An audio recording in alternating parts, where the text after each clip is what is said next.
আসসালামু আলাইকুম। পদার্থবিজ্ঞান, গতিবিদ্যা এটাকে মোশনও বলা হয় ইংলিশে। আ তো এইখানকার কিছু টপিক গুলা যেগুলা আমাদের জাস্ট মুখস্থ করা দরকার। এই টাইপের কিছু টপিক গুলা আমরা শিখব। এখানে এই অধ্যায়ের শুরুতেই কয়েকটা ওয়ার্ড আছে।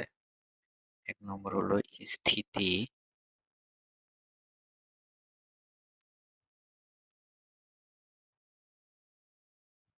আরেকটা হলো গতি।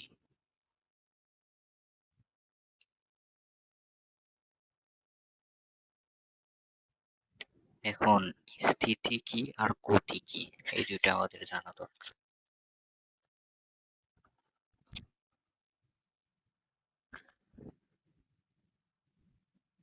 যে স্থিতিটা হইল যে সময়ের পরিবর্তন হবে আর সময়ের পরিবর্তনের সাপেক্ষে বস্তুর পারিপার্শ্বিক সাপেক্ষে স্বীয় অবস্থানের কোনো পরিবর্তন যদি না ঘটে।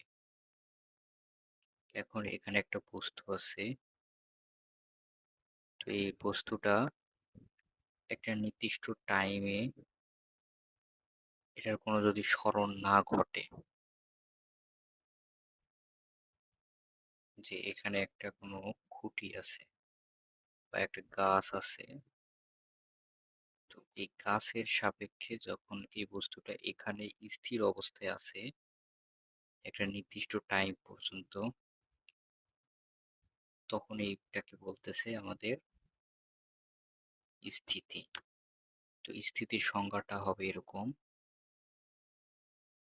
যে সময়ের পরিবর্তনের সাথে কোনো বস্তুর পারিপার্শ্বিক সাপেক্ষে স্বীয় অবস্থানের পরিবর্তন ঘটে না, তো তখন এই অবস্থাকে স্থিতি বলে এবং ওই বস্তুটা স্থির ধরা হয় বা স্থির বস্তু বলে। আমরা আমাদের আশেপাশে তাকালে অনেক কিছু এরকম দেখতে পাবো। আর গতি তার উল্টা, যে একটা গাছের সাপেক্ষে যদি আমি একটা চিন্তা করি, যে একটা বস্তু বা একটা গাড়ি যদি হয়, তাহলে একটা নির্দিষ্ট টাইমে পরে এটার স্থান কিন্তু একটা পরিবর্তন হয়ে যাচ্ছে। নির্দিষ্ট টাইম পরে এটার স্থান পরিবর্তন হচ্ছে এবং গাছের সাপেক্ষে এর অবস্থান কিন্তু দূরে চলে যাচ্ছে। তো এটা কাকে বলতেছে? যে সময়ের পরিবর্তনের সাথে কোনো বস্তুর পারিপার্শ্বিক সাপেক্ষে স্বীয় অবস্থানের পরিবর্তন ঘটে। আর এই যে পরিবর্তন ঘটতেছে, এই পরিবর্তন ঘটার এটাই হলো বলতেছে যে মানে এই যে অবস্থানের পরিবর্তন করতেছে এটা কি বলতেছে? গতি। আর ওই বস্তুকে সচল বা গতিশীল বস্তু বলে। হলো স্থিতি আর গতির বিষয়। যে এখন গতির, যেহেতু আমরা এই অধ্যায়টা গতি নিয়ে, তো আমরা মূলত এখানে গতি নিয়েই আলোচনা করব। মূলত আমরা এখানে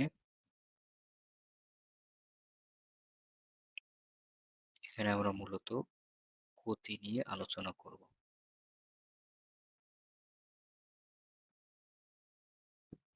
গতি নিয়ে আলোচনা করব। তো গতির আবার হলো অনেকগুলা প্রকার আছে।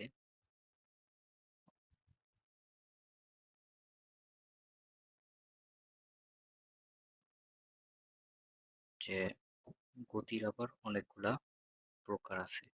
যেমন হলো আমাদের এটাকে ৫টা ভাগে ভাগ করা হয়েছে।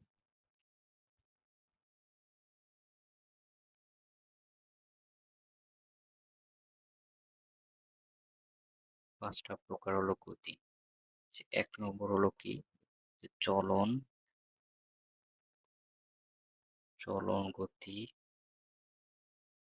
ঘূর্ণন,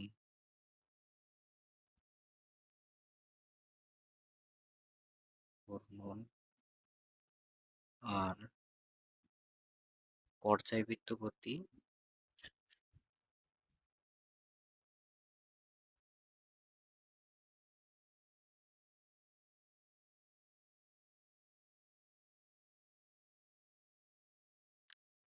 পর্যায়বৃত্ত গতি,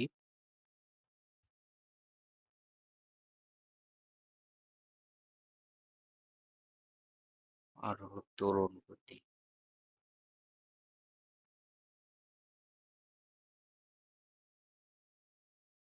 আর ৫ নম্বরটাকে আমরা যদি একটু করি, তাহলে ৫ নম্বরটা হবে আমাদের হলো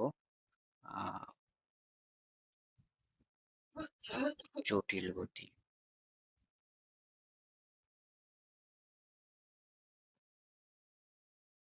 এই ৫টা প্রকার, এগুলো সবগুলা সম্পর্কে আমাদের জানা দরকার।